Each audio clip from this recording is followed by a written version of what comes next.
Hello Aquarius, Sun, Moon, Rising, and Venus signs. Kamusta kayo? Sana po'y nasa mabuti kayong kalagayan. Welcome back po sa Star Tarot. At kung bago po kayo rito, welcome din po kayo. Please subscribe, like, share my videos, and leave me a comment po kung naka-resonate kayo. Thank you. So yung first message ninyo would be for general life, and we have 5 of Swords. Ayan. So may internal conflict, no? Ang iba sa inyo rito, Aquarius, baka naguguluhan kayo. Maaaring meron desisyon na kailangan kayong gawin. You are facing an important decision siguro, pero nalilito kayo, no? Naguguluhan, maaaring torn ang isip at ang isip ninyo at kung ano yung binubulong ng puso ninyo, no?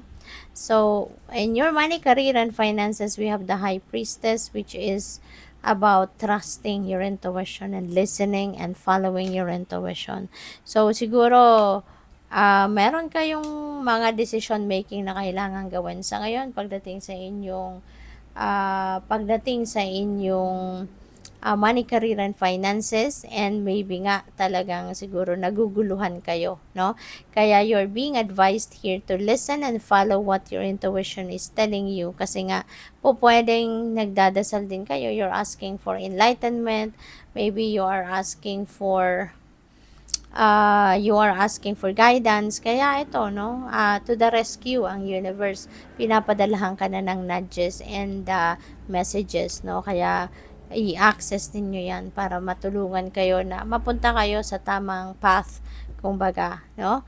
Para na makapag-desisyon kayo ng tama, makapag-desisyon kayo ng hindi ninyo pagsisisihan in the end. So, pagdating sa inyong relationships, we have the moon. Ayan. So, decision, making time talaga, money, career, and finances, and even sa inyong relationship, no? Aquarius. Pero dito naman sa moon, no, you are divinely guided. So, meron kayong guidance talaga, pwedeng intuition, maaari you're being sent nudges and intuitive messages and visions. At pwede rin na hanggang panaginip, no, pinapadalhan kayo ng universe ng guidance through panaginip. Kaya pay attention to your dreams as well. Kung ano yung mga elements na nakikita ninyo or nakita ninyo sa inyong panaginip na you still remember, pagkagising ninyo, sulat nyo agad yan sa papel. Okay? So, write it down on paper para hindi ninyo makalimutan. At bigyan ninyo ng time, no, para mag-google din nyo, hanapin ninyo sa Google kung anong ibig sabihin, dream meaning na kung anumang element ng panaginip na yan ang nakita ninyo. Kasi that could be your reference na at mababalik-balikan ninyo yan just in case you need some guidance, no? May kailangan kayong pag-isipan, desisyon, no, in the near future. So, pwedeng ganon. So, yun. Siguro, may mga bagay kasi ngayon na may mga pangyayari din siguro ngayon sa ano ninyo, sa relationship, no, na naguguluhan din kayo. Kaya kailangan ninyo na pag-isipan, kailangan ninyo din na pagdesisyonan, no? Tingnan natin kung ano pa ang mga messages for you. And before that, maraming salamat muna for supporting my channel. Thank you for subscribing. And if you haven't subscribed yet, subscribe na po kayo. And maraming salamat din sa mga papadala po ng super thanks, no? Thank you for donation. At saka sa mga hindi nag-skip ng ads, maraming salamat for your time and support. At channel memberships po, bukas na. Just in case, interested po kayo. So, please check it out. So, yung King of Swords is clarifying the 5 of Swords. So, you know what? Meron talaga naguguluhan siguro kayo na sitwasyon. Chaotic, no? Ang dating hindi ninyo ma-figure out siguro kung anong desisyon na gagawin ninyo rito. Kaya, siguro may isip ninyo ngayon to consult someone, maybe a professional na merong expertise doon sa area na meron kayong pinoproblema or meron kayong kailangan pagdesisyonan. So, yun, kukonsulta kayo rito. Now, you are going to reach out to someone na makakatulong sa'yo dito na malinawan ang isipan ninyo, no? So that you'd be able to figure out kung ano ang magiging decision ninyo rito, no? Depende yan sa inyong sitwasyon. Pwedeng sa trabaho nga, pwedeng financial decision ang kinakaharap ninyo or relationship. So, you're going to consult with someone. With the High Priestess, we have the Moon. the moon. Aquarius, punong-puno ng kalituhan, no? Siguro ang energy ninyo sa ngayon. Talagang malabo, no? Malabo sa isip ninyo. Everything is bizarre para sa inyo ang sitwasyon. Kaya hindi kayo makapag-desisyon. Kaya it's not easy for you to figure out kung ano ang desisyon na gagawin ninyo or kung ano ang anong path ang tatahakin ninyo sa ngayon. Anong path ang kailangan ninyong puntahan sa ngayon. Kaya yun nga, no, kung kailangan ninyo na makakausap, kaya wag na kayo magdalawang isip, reach out to someone, no? Kung kailangan niyo ng professional opinion, go for it. 'Di ba? Para na masolusyonan ninyo ng tama kung ano man ang problema or kung ano man ang kailangan ninyong pagdesisyonan dito, makapag-isip kayo ng tama, magabayan kayo professionally, no? Kasi intuitively, merong padala sa inyo ang universe na guidance. Binibigyan kayo ng nudges, 'di ba? Messages. So, dreams, 'di ba? Lahat ng paraan na, no, na pwedeng makuha ninyo ang guidance ng universe, pinapadala na sa inyo. It's all up to you now, 'di ba? Kung paano ninyo ito a-access, 'di ba? Kailangan ninyo na magnilay-nilay, magmuni-muni, mag-meditate kayo, no? Kasi meditation bring answers.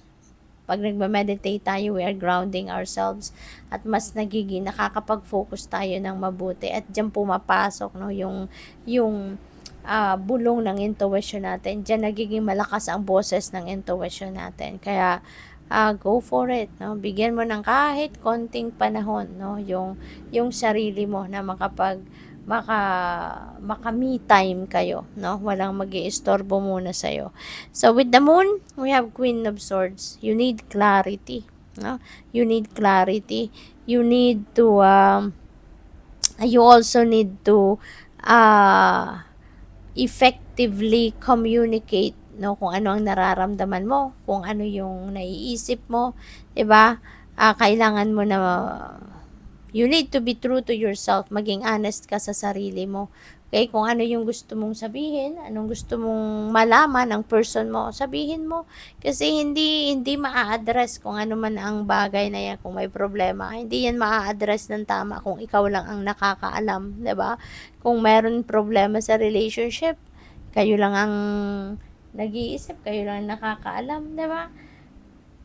Kaya kailangan na maging honest ka sa person mo. Magsabi ka sa kanya, iparating mo sa kanya kung ano yung nararamdaman mo, ano yung iniisip mo, 'di ba? Para ma-discuss ninyong maigi, mapag-uusapan, 'di ba? So, you need to open your communication lines kasi otherwise hindi mo mapaparating sa kanya kung ano yung mga concerns mo, 'di ba?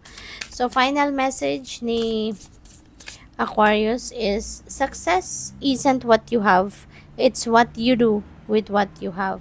'Di ba? Tama.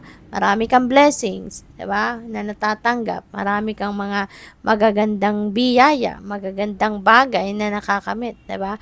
Pero kung hindi mo naman yung ginagamit sa tama, kung hindi mo naman yun ini-enjoy ng tama, hindi mo naman ito sinishare sa iba, sinasarili mo lang, 'di ba? Parang hindi rin yun nakakasaya, hindi ba? It's not, yung ano kasi, hindi yung ano hindi, it doesn't stop doon sa pag nakuha mo na yun, 'di ba? It's what you do with what you have. Yun ang mahalaga. Kasi kung, kunyari, mayaman na mayaman ka na, ang dami mong pera, binabangko mo lang, ini-invest mo lang, 'di ba? Tapos, masaya ka ba? Ang tanong, masaya ka ba? 'Di ba? Pero kung marami kang pera, marami kang resources, ini-invest mo, sinisave mo, and at the same time, tumutulong ka, nagdo-donate ka, 'di ba? Meron kang mga tinutulungang ibang tao at nakikita mo na yung tinutulungan mo masaya, 'di ba? Nababago mo yung buhay nila, natatouch mo yung buhay nila. Yun ang success, 'di ba? Mas ibang level ang saya na mararamdaman when we are sharing, 'di ba? Nang kahit ano, not necessarily na lagi lang pera, 'di ba? Lagi lang resources ang pwede nating i-share, 'di ba? Hindi lahat, 'di ba? Sometimes time, 'di ba? Energy, support, 'di ba? Kahit ano ang meron tayo, pwede nating i-share. At iba ang pakiramdam, 'di ba, pag nagshi-share tayo. Iba yung parang achievement natin kapag nakikita natin na kahit anumang klaseng tulong ang naibigay natin sa ibang tao, naa-appreciate tayo at yung bang nata-touch natin ang buhay nila, no? So, good luck. Thank you for watching. Love and light. Namaste.